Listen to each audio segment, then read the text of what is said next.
יום יום השם לא יעקב ירבה לו אלוה אדוני ישמור מכל רוע ישמור את המשכו אדוני ישמור צאצאו ויחו מעטו וידו אלום.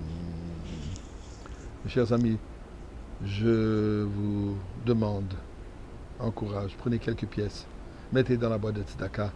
Aujourd'hui, c'est une journée très particulière.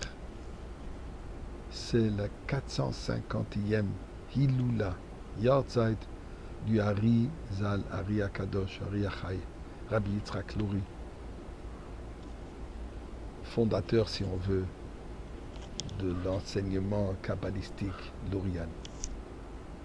Eh bien, c'est certainement une journée très propice pour que nous méritons la Géoula.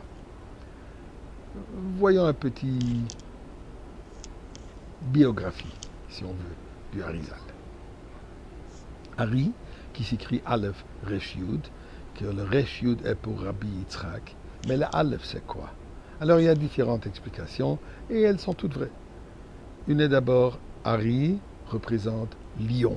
C'était certainement le roi, le lion de la Torah, de la Kabbale. Hari, la Aleph, aussi représente Eloki, que Rabbi Yitzhak, il était divin. Il y a d'autres qui disent aussi, Hari, de Aleph vient Ashkenaz, qu'il était d'origine Ashkenaz. Mais peu importe, mes chers amis, nos chers frères, Ashkenaz et Sepharad, tous unifiés ensemble. Eh bien, la naissance du Harizal déjà était particulière.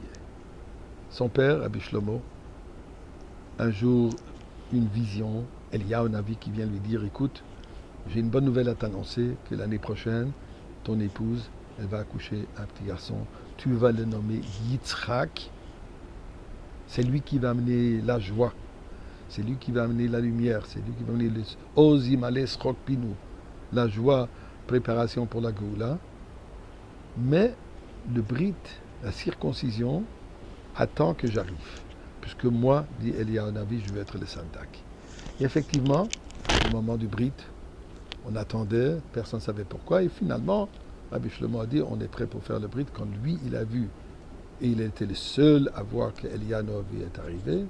Eliyahu Navi lui dit, assis-toi sur ma chaise, qui c'est chez l'Eliyahu, comme nous savons que il y a toujours une chaise, la chaise d'Eliyahu Navi sur laquelle on fait le Brit Mila, puisque Eliyahu Navi est toujours présent, mais il y a des fois qu'il est actif et des fois qu'il est moins actif. Dans ce cas, il était très impliqué. Il dit à Rabbi Shlomo, assis-toi sur la chaise, je vais m'asseoir sur tes genoux, je vais prendre l'enfant dans mes bras, chose que personne n'a vue, ni le Mohel, ni le rabbin, personne qui était présent. Le seul qui a eu cette pu voir était Rabbi Shlomo. Après la Brit Mila, effectivement, Eliyahu Navi lui dit encore une fois, sache que cet enfant nous amène vers la simcha absolue. Eh bien, parmi ses élèves les plus importants, Rabbi Chaim Vital, à qui il a fait confiance de écrire les enseignements du Harizal. Et voilà ce que le Rabbi Chaim Vital écrit à propos de son maître. Il dit la chose suivante. Le Hari débordait de Torah. Il était parfaitement expert dans tous les aspects de la Torah. Le Chumash, la Mishnah, le Talmud, le Pilpul, le Midrash, la Gada, le Maaseh Bereshit, système de création du monde, Maaseh Merkava, le monde céleste. Était expert dans la langue des arbres, langage des oiseaux et le langage d'anges. Il pouvait lire les visages de la manière décrite dans le Zohar.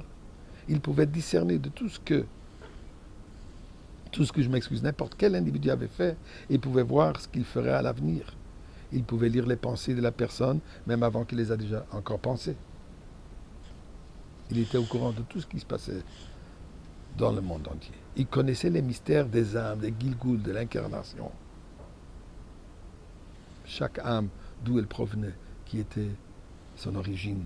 Il pouvait regarder une personne et lui dire comment elle était connectée à des niveaux spirituels supérieurs et sa racine originale, Adam Arishon, puisque nous sommes tous reliés à lui. Il pouvait voir des choses merveilleuses dans les bougies, dans les flammes, par rapport à la personne.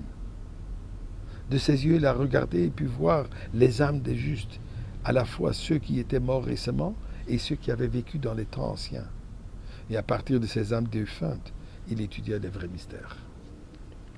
Eh bien, tout cela, dit le Rav Chaim Vital, c'est pas qu'on a entendu. Nous avons vu ça de nos propres yeux.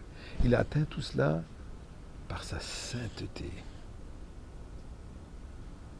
et de nombreuses années d'études de textes de Kabbalah anciennes et la nouvelle qu'il a développée lui-même. Et d'ailleurs, jusqu'aujourd'hui, plein de coutumes, plein d'halachot sont basés sur l'Arizal. Hari, on dit aussi Hachai.